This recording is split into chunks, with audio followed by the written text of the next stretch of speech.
United States, New York, Queens, November 12, 2001. 6:30 a.m. JFK Airport is on high alert. The atrocity of 9/11 is still fresh in the minds of Americans. And for everyone in the airline industry, security is a major concern. On the tarmac, the crew of American Airlines Flight 587 prepare for a 3.5-hour flight to the Dominican Republic. Captain Ed States, the senior pilot, and his first officer, Sten Molen, carefully check the exterior of their aircraft.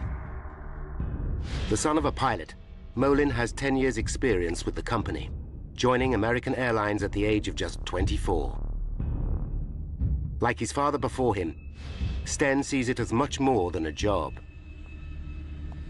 If he wasn't a pilot, he doesn't know what he would be doing because it was that important. He loved his job. Traveling to the Dominican Republic this morning are 251 passengers. Among them, 83-year-old Hipólito Algaroba and his 73-year-old wife, Ubencia. The elderly couple have decided to return to their homeland for their twilight years and are expecting their son, Hector, to show up and see them off. They're going home for good because they have raised 3 kids and their job is done.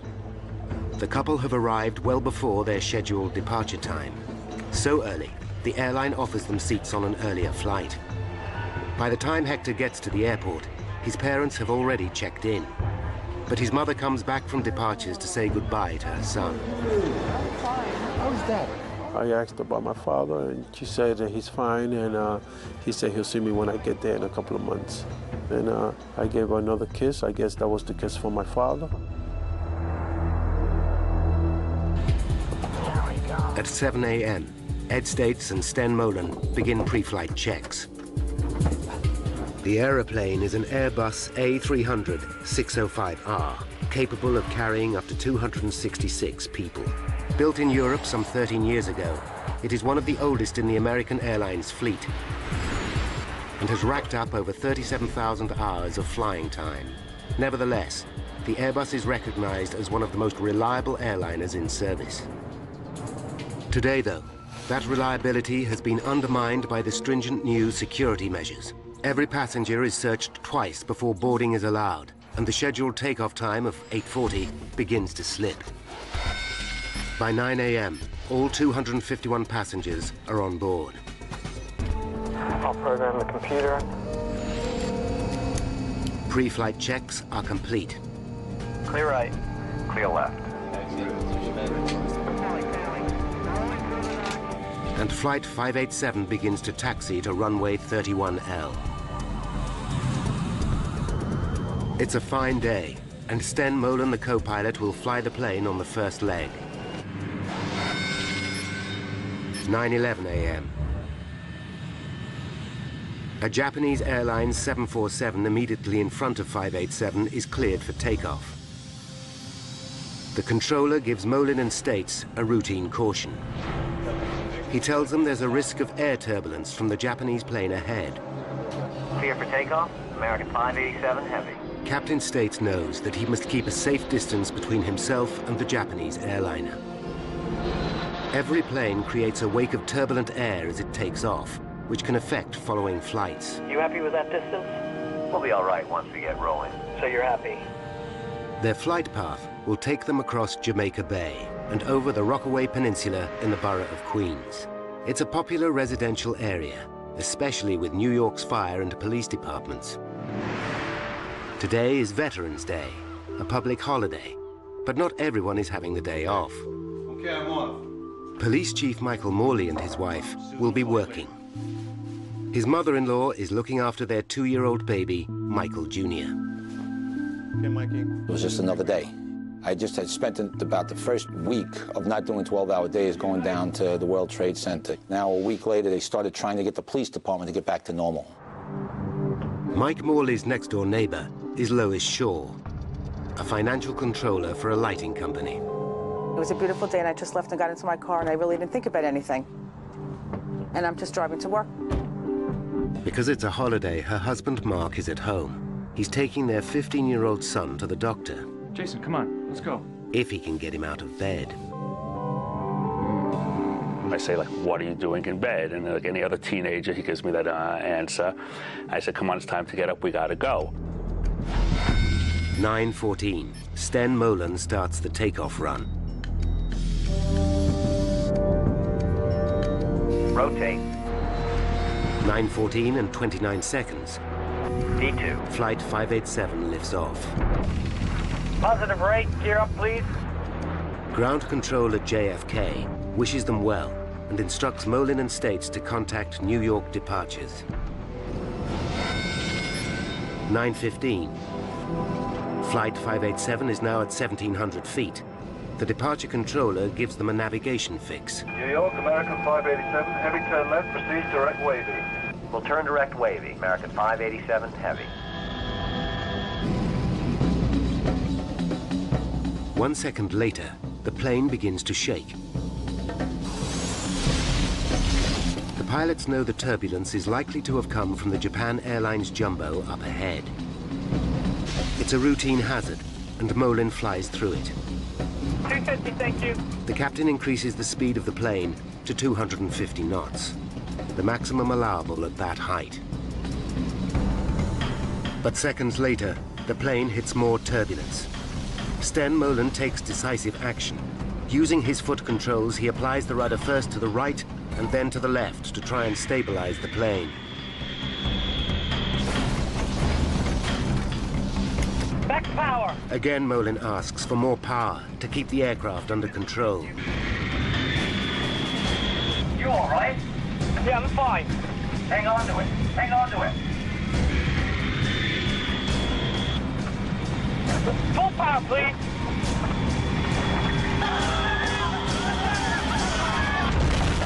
Holy! Less than 2 minutes into their journey, Flight 587 is in deep trouble. The lives of 260 people in the air and many more below are in mortal danger. 89 seconds after takeoff, Flight 587 is in trouble.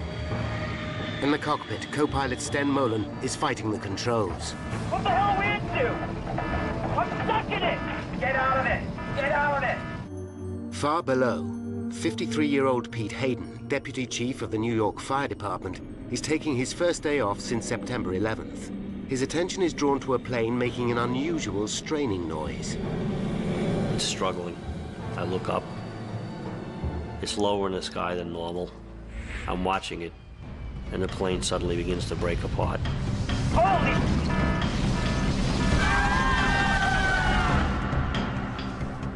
I see the back part of the plane behind the left wing break open.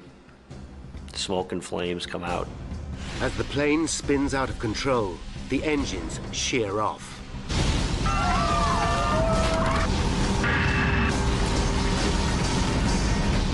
Mark Shaw, still trying to wake his son, also hears the plane. And I think that it sounds just like the Concorde. Come on, Jason. I know you have a doctor's appointment today. Come on, get up. The house starts to shake.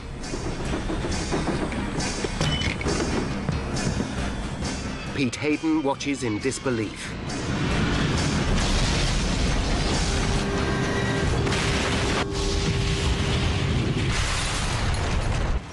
At 9:16 and 15 seconds, Flight 587 slams into the ground.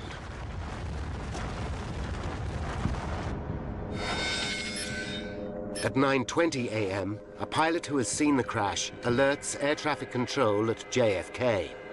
Yeah, look out to the south of the aircraft crashing. Say again? An aircraft just crashed to the south of the field. An aircraft crashed south of the field? Aircraft fireball. Controllers see a black pall of smoke over the suburb of Rockaway. On the ground, an amateur cameraman captures the horrifying scene. Plane crashed. Where? Into the houses. Houses are crushed and burning. Aircraft parts are everywhere. The whole neighborhood seems to be under attack. One of the first at the scene is Deputy Fire Chief Pete Hayden. There are bodies everywhere, all over the streets, in the yards, some victims still strapped into the seats of the airplane. For Pete Hayden, the scene is all too familiar. It's 9/11 all over again, only this time, it's his own neighborhood that has been hit. I'm wondering who it is that I know today that was killed. As the full scale of what has happened becomes apparent, residents are in a state of shock. The engine fall down and the belly fall, the piston left side and make it straight all the way down. From across New York, emergency services race to Rockaway. Among them, Inspector Michael Morley, who's horrified to hear the plane has crashed close to his own home. His first thought is for his son and his mother-in-law. I know my son is at home. I know my mother-in-law's in the house. So I'm panicking like every other father. You know, I'm thinking, oh my God, what if my kid's killed? What if, I don't know what's going on with my family. Michael Morley's next-door neighbor, Lois Shaw, is traveling to work when she gets a terrifying call from her husband, Mark. What's gone, the house? He's screaming hysterically, the house is burning down. So I just totally freak out, and I'm trying to scream, where's Jason, what's happening? But we get disconnected at this moment. Horrified, Lois heads home. News of the disaster spreads across the city. Roger, I'll have to cut you off. We are just learning from Associated Press that there has been a plane crash in Queens. Hector Algaroba is having breakfast in a diner, having left his parents at the airport. The word that we have is that it is an American Airlines jet. He's not certain which flight his parents caught, but his blood runs cold. Hundreds of firefighters from across the city are now fighting the blaze. Mayor Giuliani arrives to see the damage for himself. We'll do everything we can to help these people, everything. And the president is on top of it. They're alert. They're watching everything else all over the country, so I think people should remain absolutely calm. But New Yorkers believe they are being attacked again. The city is in meltdown. The Empire State Building is evacuated. The United Nations is in partial lockdown. Airports are closed, and all civil aircraft are grounded. Armed F-15 Eagles scramble, and other jets are on strip alert around the country. Tunnels and bridges are closed. The city is gridlocked. Americans fear their worst nightmare is unfolding once more. The plane has crushed 4 houses on the intersection of Newport Avenue and Beach 131st Street. Across the road, 5 more houses are ablaze. One of these belongs to Police Inspector Michael Morley. When he arrives at the scene, he is horrified. There is no sign of either his baby son or his mother-in-law. On his doorstep, 2 of his own officers are waiting for him. Is anybody left inside? My mother-in-law was babysitting Mikey. Because I said, my son's in the house. And they said, we looked, there's nobody in there. They thought that maybe I was in there sleeping also. So I said, well, did you look good? And they said, yes. As rescue vehicles race to the scene, roads into Rockaway are gridlocked. Lois Shaw battles desperately to get back to her family and home. I had no idea what I was going to find or what had happened, but I was thinking that I just have to get to my house. I have to get to my house. Michael Morley is in a desperate situation. His own loved ones are lost in the heart of the raging inferno, yet he's also the officer in charge of the scene. I'm just a regular guy, and all of a sudden you're the highest-ranking police officer on the scene of a major catastrophe like this. I knew in a little while the whole police department's going to start responding and everybody's going to come and be helping out. But for right now, I'm in charge. What do you do? Desperate to find her son, Lois Shaw abandons her car. She runs towards her burning house until she comes to a police cordon. That's my house. I've got to get in there. I've got to... 4 policemen, I remember, holding me back, and I was screaming, let me go. My son is in the house. Let me go. No, my son is in there. My son is in there, too. Please let me through. Michael Morley still has no idea what has happened to his own family. When senior police chiefs arrive, they hear his baby son and mother-in-law are missing. And one of the chiefs says, hey, Mike, what are you still doing here? I said, I'm just trying to help out, boss. And he says, get out of here, go find your family. I said, all right. More and more people, desperate for information, arrive at the scene of the tragedy. Among them, Hector Algaroba. He believes his parents were on the plane, but he's praying for a miracle. The hope was somehow all the smoke and all the fire that I'm seeing is from some sort of impact of the plane trying to land. And there has been a lot of people that survive. I'm trying to cling to whatever hope, because the last thing a human being loses in life is hope. In the middle of the carnage, Lois Shaw is still looking for her family. I'm running to see if Jason is alive, and I feel unreal. All I see ahead of me is smoke. I can't see anything. Michael Morley races frantically from house to house, desperately hoping his loved ones will be sheltering with a neighbor. Eleanor! Anybody who's a parent, you lose your kid in a Kmart or a Walmart or something like that, and you just get that panic and your stomach goes into knots and you start sweating, you're getting nervous, and you don't want to think the worst, but you can't think of it, and then just magnify that by, 100 times because a plane crash just was right on your house. Jason, answer me, Mark! Then, Lois Shaw hears the shout she's longing for. And I looked, and that's when I saw Jason and Mark. Lois! Lois, we're over here! Once I saw him alive, at that moment, that was all that I really cared about.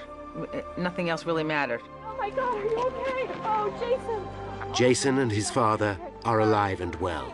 They got out of the house with seconds to spare. Oh my God, thank God! Oh, thank God, you're okay. Give her a big hug. She was hysterical crying. That's when and then she was like, "What? Are you okay? Are you okay?" I was like, I didn't really have any emotions. It was just good to be together. A block away, Michael Morley is still frantically searching when a neighbor calls him over. Hey, Mike, get over here! They're right there! They're right there! I saw him.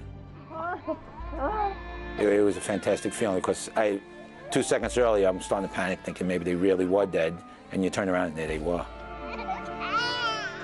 My son was crying when he saw me, and you get worked up when your son's crying, and my eyes started getting wet. So I just held him for about 5 minutes. But for each moment of joy, there are 100 of despair. Stan Molin, father of the co-pilot, gets a phone call with devastating news. Told him that call came in, you can sort of, hope that it was a different airplane. But that was the oh no, this can't be moment.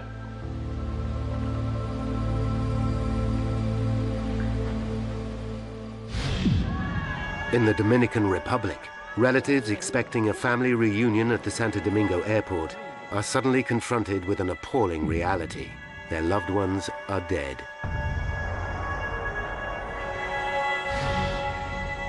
Hector cannot leave until he knows what has happened to his parents. He waits, hoping desperately. With the fire under control, the body count and identification of victims is underway. Mayor Giuliani holds a press conference. We have so far recovered 132 bodies. And as the governor said, there were 255 people and crew members that were listed on the manifest. And I want to again express my sympathy and condolences to everyone involved. After the announcement, Giuliani meets the bereaved families and personally gives Hector the news he is dreading. He hugged me and gave me his condolences by telling me that my parents were on that flight.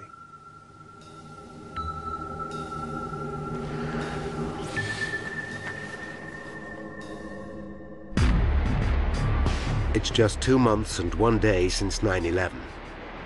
The parallels with America's worst terrorist outrage are striking. America looks to the White House for answers. At 12 p.m., White House Press Secretary Ari Fleischer makes a statement. First, information is always subject to change. We have not ruled anything in, not ruled anything out. Then President Bush interrupts a meeting with Nelson Mandela to make a statement. We sent our FEMA teams over. The FBI is over there. And this investigation is being led by the National Transportation Safety Board to make sure that the facts are fully known to the American people.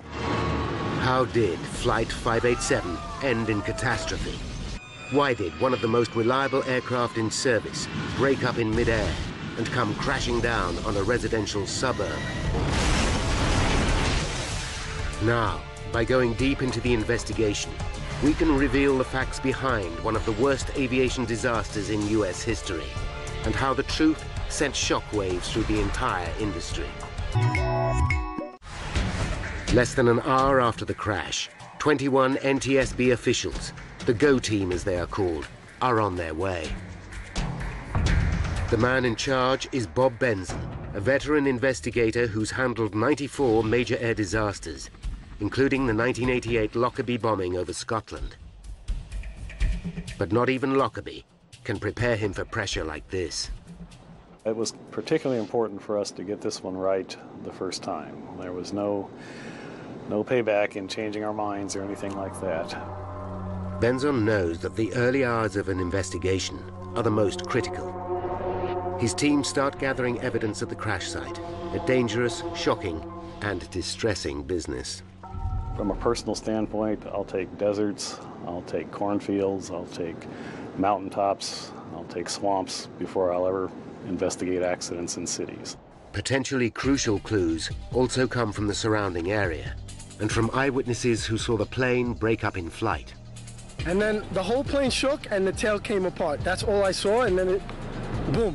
Both engines landed 245 meters before the plane.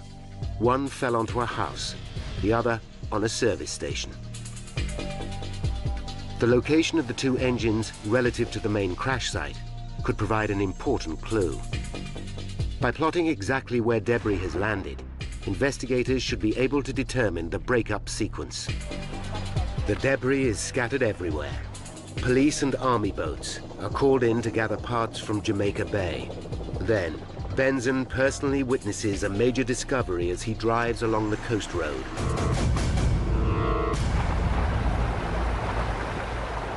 A crane is lifting the tail fin from the water. That really got our attention. The tail fin is an essential component of the aircraft. Without it, an airliner simply cannot fly. The fin was found floating in the water 1.2 kilometers behind the main crash site. For the investigators, this is clear evidence that it must have been one of the first parts to break away. It could be at the very heart of the accident. But what could have caused such a catastrophic failure? For a tail to simply fall off a plane is virtually unprecedented. Of the hundreds of eyewitnesses who saw the crash, there is no doubt this was a bomb. And I saw an explosion in the sky, and I saw the plane.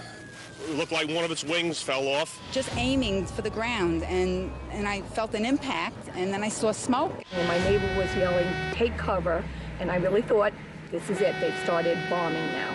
Even for a trained investigator, it's difficult not to jump to conclusions. We're not supposed to speculate.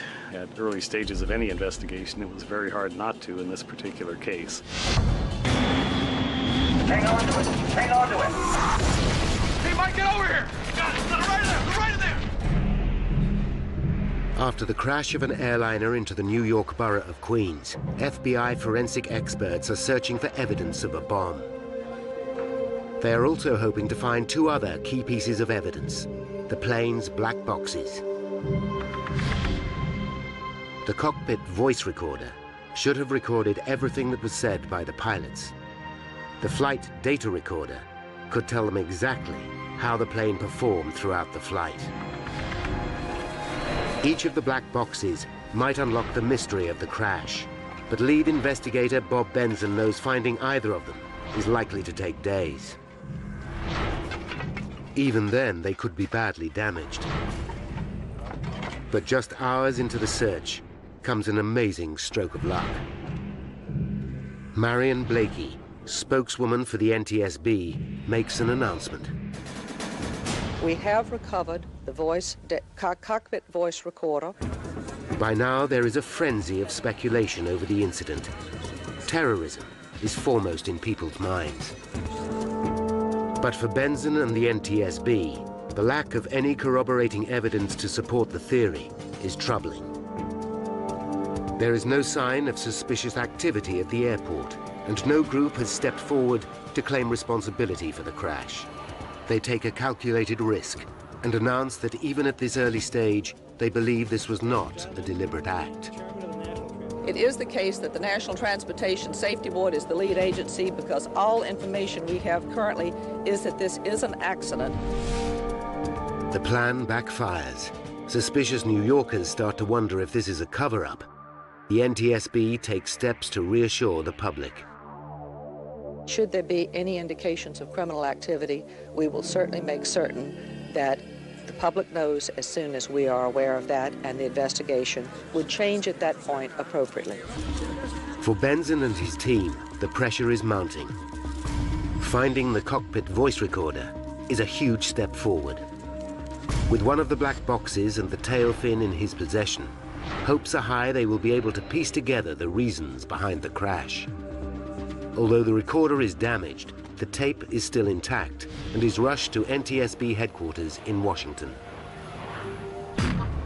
Away from the glare of the media, investigators start to analyze the chilling final moments of the flight. Let's go for power, please. Every word, every sound is carefully analyzed. 89 seconds into the flight comes a chilling sound on the tape. There is a loud bang. Immediately afterwards, the crew can be heard struggling with the controls. You all right? Yeah, I'm fine. Hang on to it. Hang on to it. Could this bang be the sound of an explosion? Perhaps there was a bomb after all. With the second black box, the flight data recorder still missing in the smoking wreckage, Benson knows that the truth will be hard to find. Without that, it makes telling the story more speculative and more difficult. For 2 days, investigators hunt through mountains of debris for the vital recorder. But instead of where they are looking, the next lead comes from 3 kilometers away. A pair of security cameras on the Triborough Bridge have captured the last moments of the aircraft.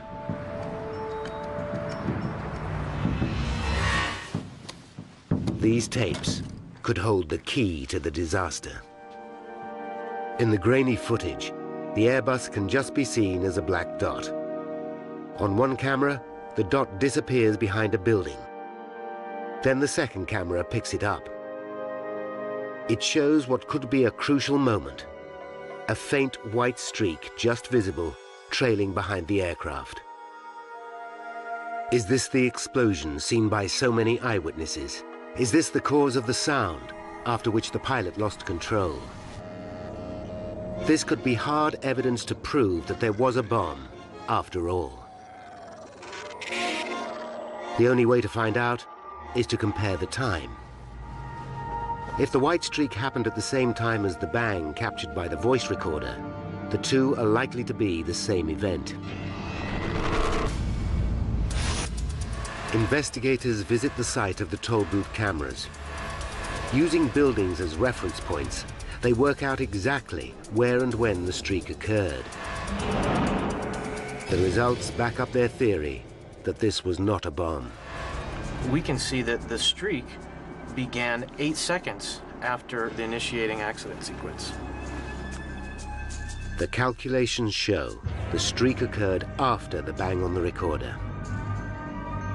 The flash is probably fuel escaping as the plane breaks up. This can't be the start of the accident, although it could be the reason so many people thought they saw an explosion.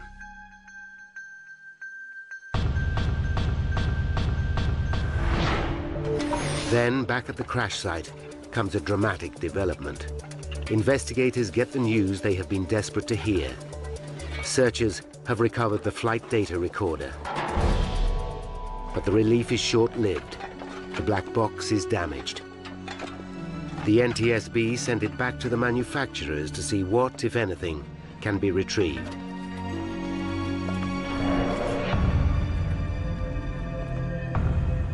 Now, the tail fin that was found floating in Jamaica Bay is starting to yield vital clues.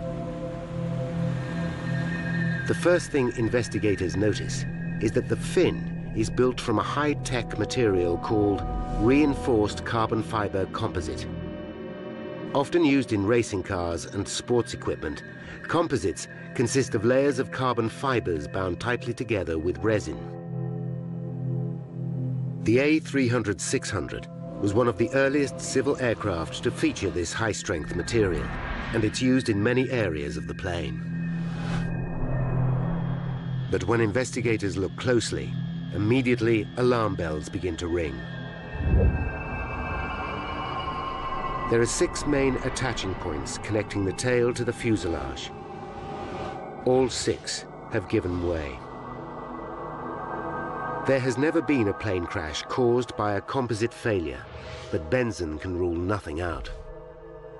You have to imagine a force large enough to break 6 attaching points made out of one of the strongest materials in the world, 6 of these holding the vertical stabilizer on, and all of them broke. So the forces had to be just tremendous. The detail of the failure is what worries the team. Plans show how each of the 6 attaching points has 2 lugs. One made from aluminium, the other from composites, connected by a titanium bolt. The damage shows that the metal lugs and the bolts remained intact, but the composite lugs all gave way. Benson has to consider the appalling prospect that the composite material itself may be faulty. With 240 similar planes still in service and thousands more using similar technology, it would have huge implications throughout the aviation industry. There's something that the composite creators or designers missed 25 years ago that's now just starting to rear its ugly head. That's bad news for a lot of airplanes that are already flying. Proving that the carbon fiber is to blame will need hard physical evidence. Benson urgently dispatches the stabilizer to specialist labs at NASA to see if they can detect any weakness. Using scanning electron microscopes, experts check over 3,000 square centimeters of surface, magnifying the material by up to 5,000 times as they search for any imperfection. It's a painstakingly slow process, and the pressure is building on Benson and his team all the time. It keeps you awake at night. You've got a lot riding on these things, and the eyes of the world initially, and then later on, the eyes at least of the aviation industry are on us. The pressure is also growing on Airbus. Is the design of their aircraft at fault? Has there been an error during assembly? They scrutinize every lug, bolt, and fitting on the tail, including the vertical stabilizer, as it is called. After hundreds of hours of work studying Airbus's design and construction methods, NASA and NTSB scientists finally give the plane a clean bill of health. They can find nothing wrong with the aircraft or the materials used to build it. While the news is welcome, it only serves to deepen the mystery. Although we were relieved in that aspect, we knew we had a long row ahead of us because we still had no idea why the vertical stabilizer really came off. Then, just as the investigation seems to have stalled, comes a vital turning point. Information from the damaged flight data recorder has at last been retrieved. I was very, very relieved. But no one is prepared for the startling picture that the flight data recorder will give. The focus of the entire investigation suddenly shifts from the machine to the man flying it, co-pilot Sten Molen.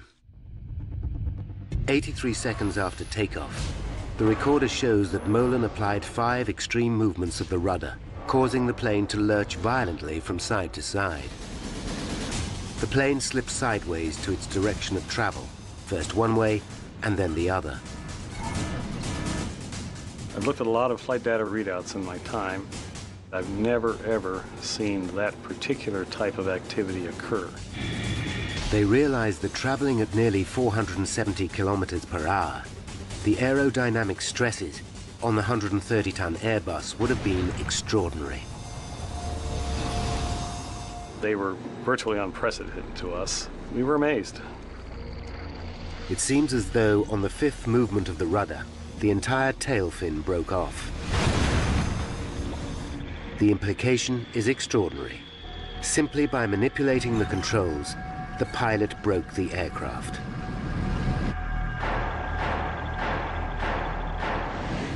The NTSB is so concerned, they take immediate action. On February 8th, 2002, they issue a special warning to all pilots of this new danger. But the board have yet to prove that the tail came off simply due to aerodynamic forces. Many pilots doubt that such a thing is possible.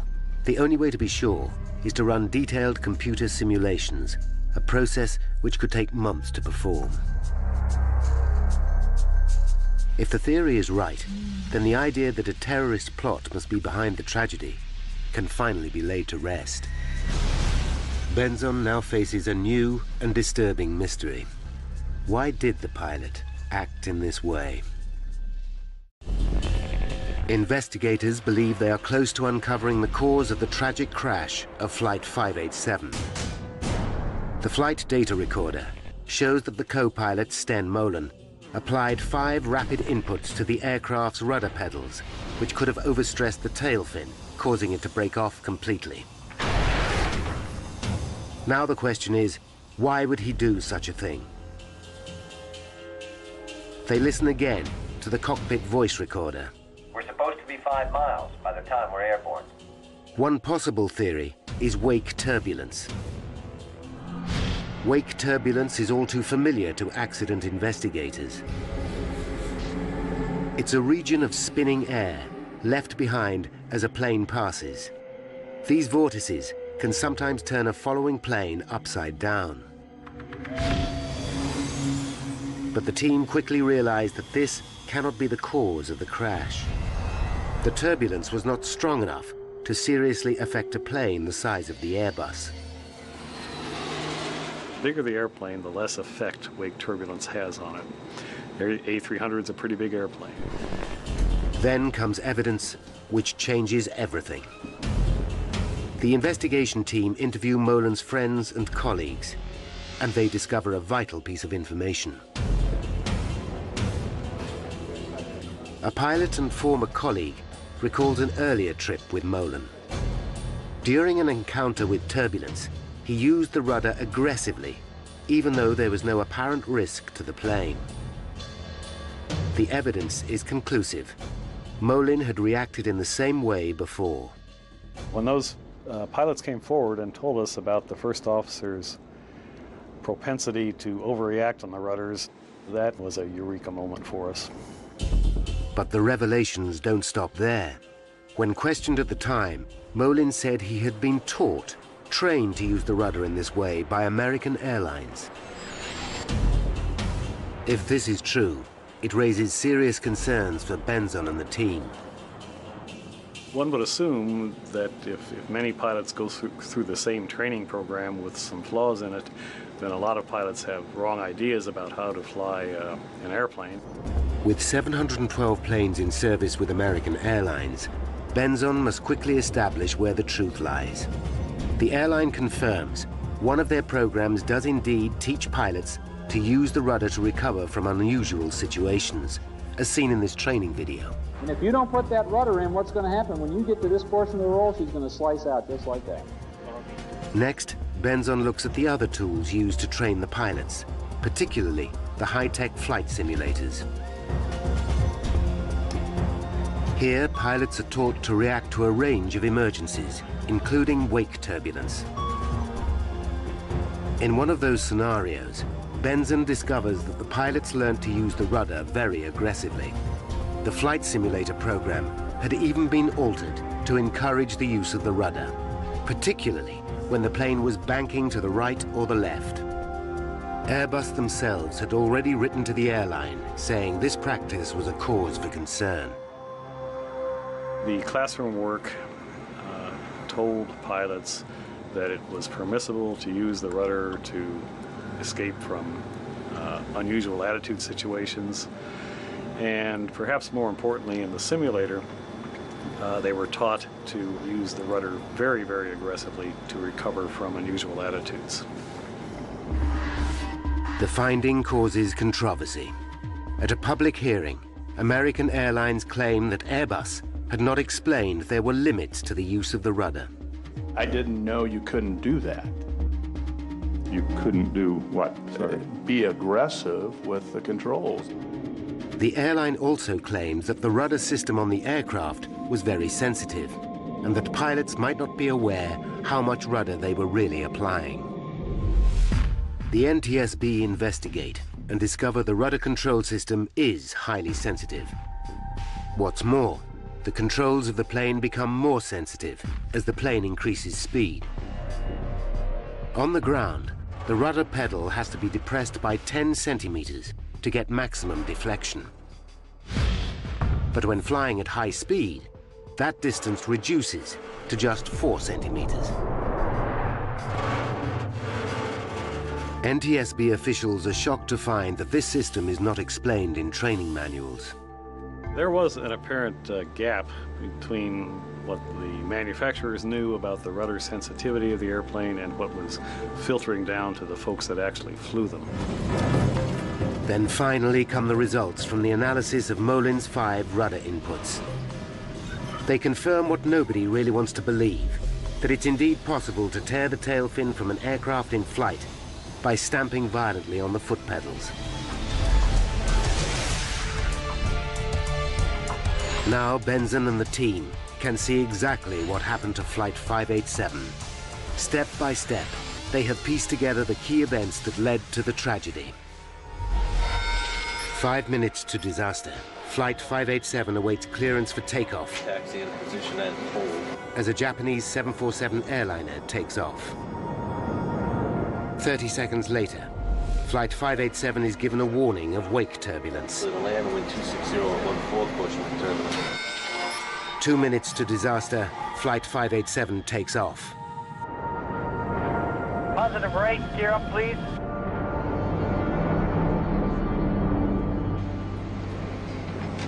One minute to disaster, 587 encounters turbulence for the first time. Sten Molen flies through it. 30 seconds to disaster, 587 hits a second, larger wave of turbulence. The plane is now banking to the left, reminding Molen of his simulator training. Rudder movement. Not realizing how sensitive the rudder system becomes in flight, Molen stamps on the pedal, causing maximum rudder deflection. The plane swings violently to the right, placing enormous loads on the tail fin.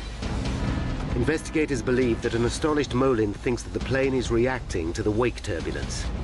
He doesn't realize that his own use of the rudder causes the violent movement. Molen immediately slams the rudder pedal into the opposite position. The plane now swings violently back to the left, placing another enormous load on the tail. Both Molen and States believe the plane is somehow caught in the turbulence. What the hell are we into? I'm stuck in it! Get out of it! And in a desperate attempt to get control, Molen applies another rudder input, this time to the right. Now, thoroughly disorientated, Molen again applies full rudder. 587 is now on the brink of disaster. Finally, on the 5th rudder input, all 6 lugs connecting the tail to the fuselage tear apart. The plane is now doomed. Terrified passengers and crew can have no idea what is happening. Huge G-forces rip both engines away. 106 seconds after takeoff, Flight 587 falls from the sky. 265 people are dead.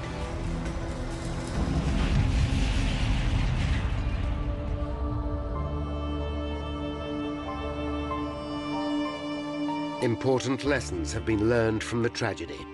Airbus have issued a bulletin reminding pilots how to use the rudder, and American Airlines have modified their training program. Together with the NTSB, the aviation industry has moved to ensure that such a terrible accident will never happen again.